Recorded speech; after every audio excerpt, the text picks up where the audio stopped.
Hello everyone, Cowbunger here, and welcome to another edition of Rate Their Chances. This is where we determine how likely or unlikely a character is to be in Fraymakers.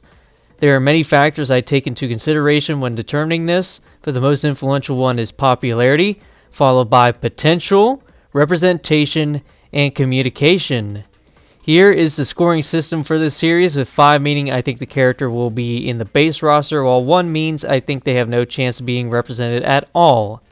In today's episode, we are covering Ori from Ori the Will of the Wisps, requested by Ditto, Cadence from the Crypt of the Necromancer, requested by Quadruple D, and the Loader from Risk of Rain 2, requested by McDinkle. To start off, we're going to go with Ori. The Ori games are 2D Metroidvanias with amazing scenic visuals, music, and story. The Ori games have sold about 4 million copies total. The Ori games are very highly acclaimed, winning numerous game awards, and Ori is talked about a lot by the Fraymakers community, whether this be because they like the games or because of Ori's association with Rivals of Aether. It seems like a mix of both. There were even some votes given to them during the backers survey, so I say that people definitely do at least like the game. For Ori's potential, you could take inspiration from either Ori game and it could make for a good moveset. Rivals of Aether took inspiration from Ori and the Blind Forest with its moveset, so maybe Team Frey could take inspiration from Ori Will of the Wisps. Ori uses weapons of light that include a sword, hammer, bow, and much more. He also has some abilities that enhance his movement capabilities and allow him to reflect projectiles. Overall, he could end up being a pretty unique ranged fighter, which is vastly different from what he plays in Rivals of Aether. Ori is still a really fun character to play as in Rivals, so sharing some things with that iteration would be nice if he does end up becoming a playable character. For representation, Ori should definitely be the representative of their games. There's no reason for them to not be. Ori represents the Metroidvania-style 2D platformers. There's plenty of representation of platformers so far in Fraymakers, but I do think that since Metroidvanias are huge within the indie game scene, that there should be plenty of representation of it in Fraymakers. I specifically think that the genre should be represented with a character, but you all know I'm predicting Hollow Knight to represent that. For communication, the Ori games were developed by Moon Studios, but the IP is now owned by Microsoft. Now, obviously Microsoft is a AAA video game company, which is not considered indie. However, I believe that Ori is in a bit of a gray area right now because no Ori game has ever been developed by a AAA game studio yet. We talked a bit about this in Shantae's episode, since it also wasn't clear if Shantae could even be considered an indie game character anymore. But in that episode, I talked about how Team Frey has said something along the lines of, as long as the character is synonymous with indie gaming, then they can still be considered to be in the game. So I personally think that Ori is still in the picture for a crossover with Fraymakers. However, being owned by a AAA game company definitely would make any communication last longer or make it harder.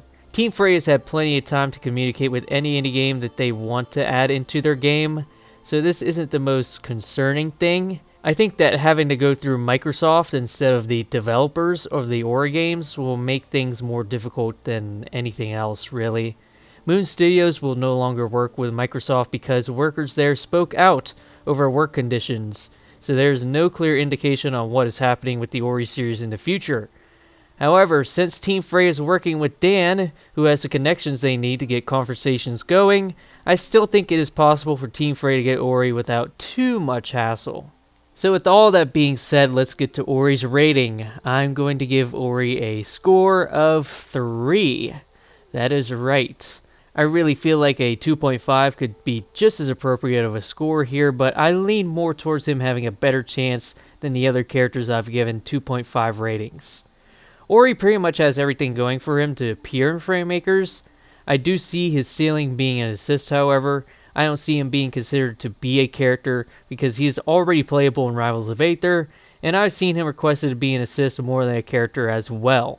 And again, despite being owned by Microsoft, I do not see them saying no to Ori essentially making a small cameo in a non-Microsoft property with Dan's help. I would also like to think that communicating with Microsoft and building a relationship with them early could do nothing but good for Fraymakers, because I think Microsoft would advertise the game for them through Ori's inclusion, and that could be huge. It'd probably also help them in the future if they wanted to port Fraymakers onto Xbox systems. So out of all of my 3 ratings, this is the one that I'm feeling least confident in, but I'm still going to go for it. Let's see how it goes. For our next character, I'm going to be talking about Cadence. Cadence is from the Crypt of the Necrodancer, which is a top-down dungeon crawler rhythm game where you slay enemies to the beat of the level music. Crypt of the Necrodancer sold about 1.5 million copies and has 20,000 reviews on Steam and is sitting at a very positive. I'm unsure of how well Cadence of Hyrule sold, but I know it was a best-selling game on the eShop in multiple countries when it first released. And yes, there was a Zelda game that included Cadence, so I'm pretty sure that increases her popularity by quite a bit. Cadence is talked about a bit by Fraymakers fans. She's definitely not the most requested character, but I do see people talking about the game quite a bit. For Cadence's potential, Cadence's main weapons are a dagger, shovel, and bombs. However, she can gain many more weapons through the dungeons she explores. She can even cast spells that do a variety of things as well. She also uses a guitar that fires projectiles in her upcoming game, Rift of the Necrodancer. Cadence has a ton of potential. There's so many things they could do with her as a character. It might even be a situation similar to the Beheaded or the Terrarian, where there's almost too much she could do, but that's better than not having enough stuff. Even though there are multiple playable characters in Crypt of the Necrodancer, Cadence is the best choice to represent the series, and that is purely because she is the one featured in the Zelda crossover game. I mean, that just makes her the most recognizable character in the series by far. There's some rhythm game representation in Fraymakers right now, but some more would not hurt. And of course, female representation is always good. For communication, Brace Yourself Games are the developers of Crypt of the Necrodancer. They do have a general inquiries email on their website, and their Twitter DMs are open. Crypt of the Necrodancer crossovers have happened in the past, most notably with Indiepogo. If they are cool with Cadence being in Indiepogo, they'll be fine with her being in Fraymakers as well. For Cadence's rating, I'm going to give her a 3 as well. Cadence has a variety of things that she could do as an assist, and I think that's what she'll end up being in Fraymakers. The reason why I don't see her being considered as a character is because she is not as highly requested as the characters I've given 3.5 ratings to. But with that being said, I think Cadence would fit right in as an assist that could basically do anything that Team Fray would want her to do. With assist picks, that is the best case scenario. We are 2 for 2. Are we going to get a triple today? Let's find out with our last character for today, the Loader from Risk of Rain. Risk of Rain 2 is a third-person PvE shooter with roguelike mechanics. Risk of Rain 2 has sold more than 4 million copies and is very well received by players. Some Fraymakers fans have requested for any Risk of Rain character in the backer survey, some put specific characters. Either way, even if a Risk of Rain character isn't super highly requested, there are still requests for it to happen. The Loader is a melee class character that uses charged attacks, a grappling hook, and electric pylons to control the flow of battle. This could make for a heavyweight that uses burst movement and some stage control elements to fight.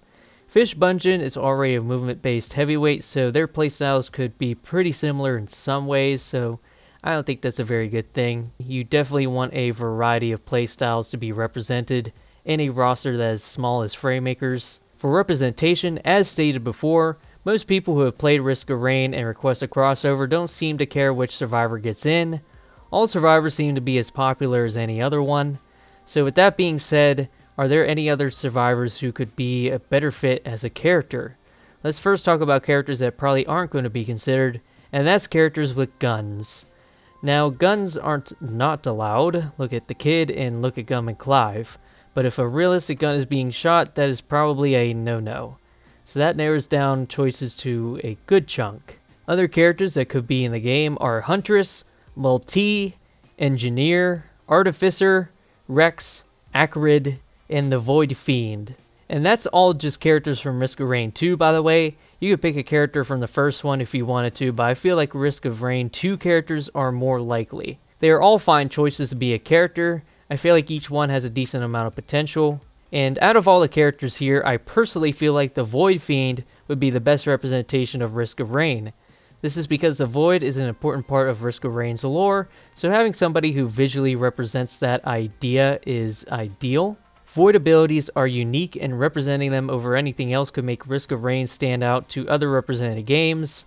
And if the Void Fiend is a character or an assist, either way he has a unique gimmick of changing forms that can be translated over to Fraymakers. Now, how likely is it that the Void Fiend is going to be in compared to other survivors?